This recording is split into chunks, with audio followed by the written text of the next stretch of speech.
What's on, ladies and gentlemen? My name's Ross, I like games, and today I've got a new Keyforge card to show you that I'm fairly sure hasn't been shown anywhere yet. The lovely Jonas Vincent Martin, a lovely member of the Keyforge community. Now, he actually has got hold of a couple of starter decks for Mass Mutation a little bit earlier than most people. They've been shipped out early in Germany, whoopsie.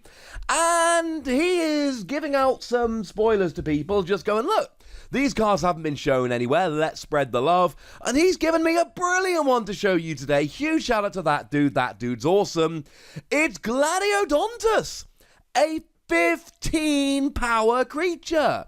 Now, to put this into context, this is very literally one of the biggest creatures we've seen so far. I'm not counting those massive giant double creatures that we are getting in Mass Mutation.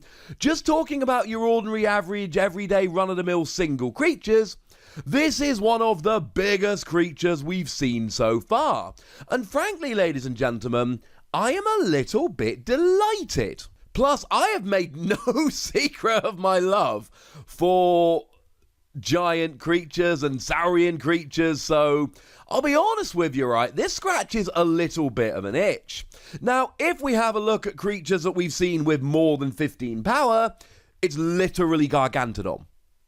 It is only Gargantodon. That is the only creature we've seen that has this level of power.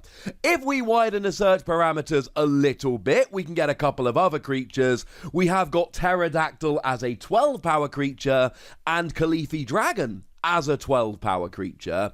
But that really is it. If you're talking about big bad creatures that are coming around, this is as big and as bad as we get. And frankly, I'm a little bit excited. But then again, we know that big bad creatures come with big bad downsides. And there's just like a giant list of them. Number 1, Gladiondontus enters play stunned. Now, stunned means that you play it, you put a stun counter on it. But remember, you're played exhausted, so you can't do anything this turn. Then next turn, you remove the stun counter. Then the third turn, yay! I can use Gladiondontus. See a downside here, because I certainly do. And it only deals 5 damage while fighting, which should actually remind you of both Gargantodon and Pterodactyl, which only deal 4 damage each while fighting. Oh, yeah. I mean, at least it's got the decency to do 5 damage, and I'll be honest with you, right? 5 damage is still a bit.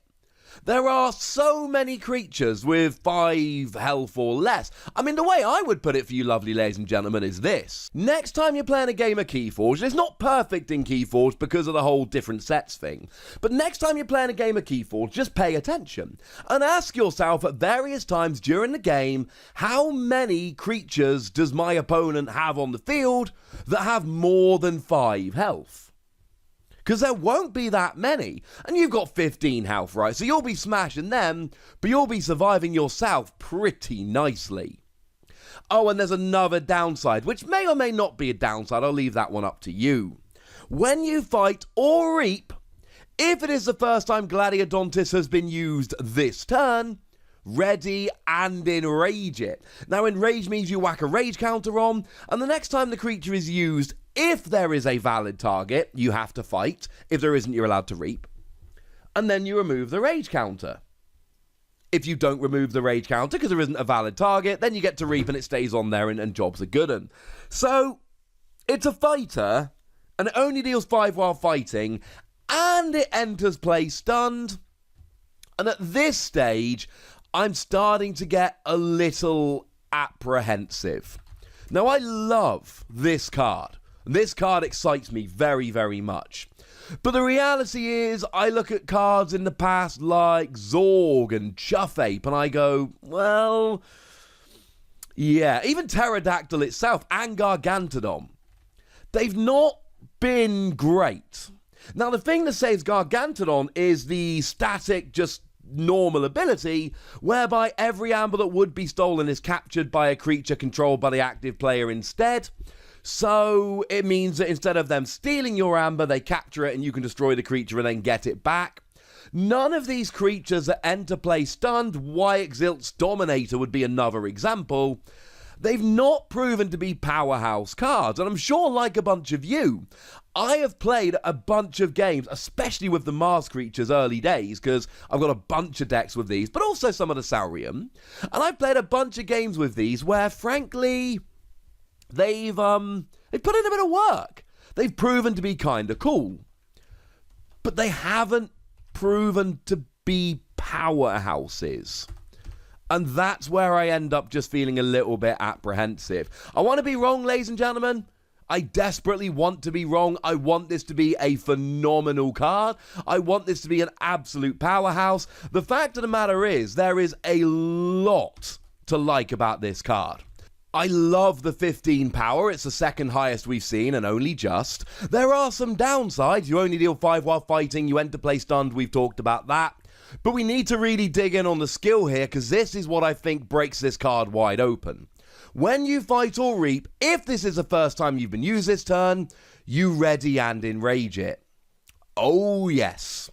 You see, you do have to enrage this, but only after you've used it and you ready it. So you've got to put that rage counter on, and you've got to fight if you want to use it if there's a valid target, but it's not the first time you use it.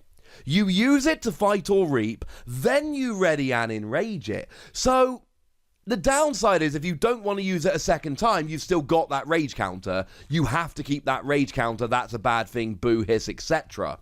And we will need to get a ruling on this, but I believe it wouldn't work first time. I believe how it goes is this. You play the creature down, it's exhausted.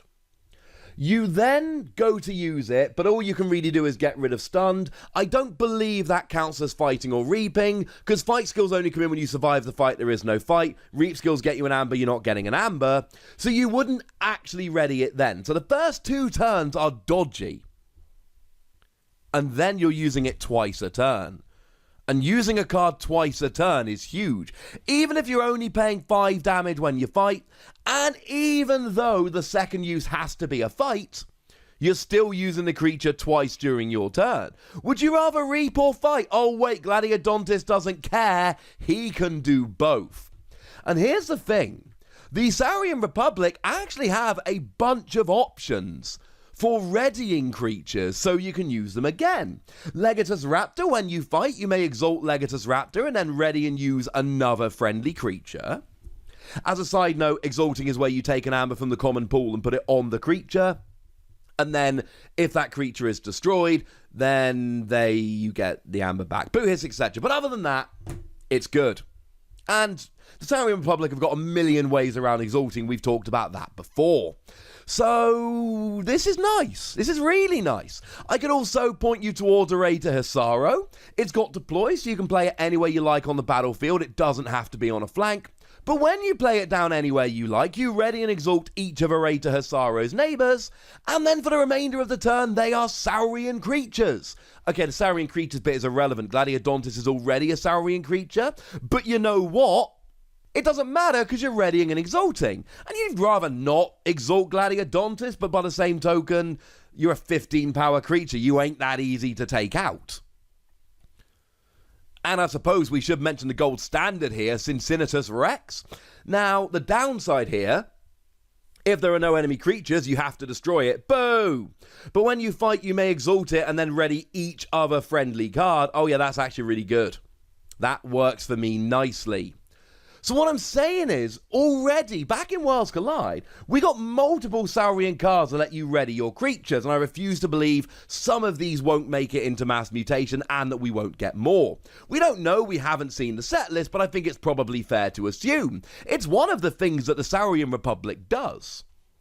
So actually, you play it down at Enters Play Stunned, and then you play one of these and you get to ready it and unstun it, and then from turn 2, you're using it twice a turn. There are downsides. Entering play stunned, only deal 5 damage while fighting. Having to attack the second time you use it per turn. But if you're giving me a 15 power creature that can ready itself the first time you use it, even though it has to be used for fighting afterwards, you count me in, ladies and gentlemen. Count me in. This card is a weird one to read top to bottom. You start with a 15 power, you're super excited. Enters play stunned, you start getting a little bit down. Only deals 5 damage while fighting, start getting a little bit downed. If it is the first time you've used it this turn, you ready it, super excited, and enrage it, bring the excitement down a little bit. Reading this card top to bottom is a roller coaster, but I love it. I mean, I love the dinos, right? And I love big creatures, and it's one that I get to show you that hopefully you haven't seen already, but still, I think this is cool. But I want to know what you think. So let me know in the comment section. Go nuts, be nice, and one more quick shout out to Jonas Vincent Martin for being awesome and sending me this card.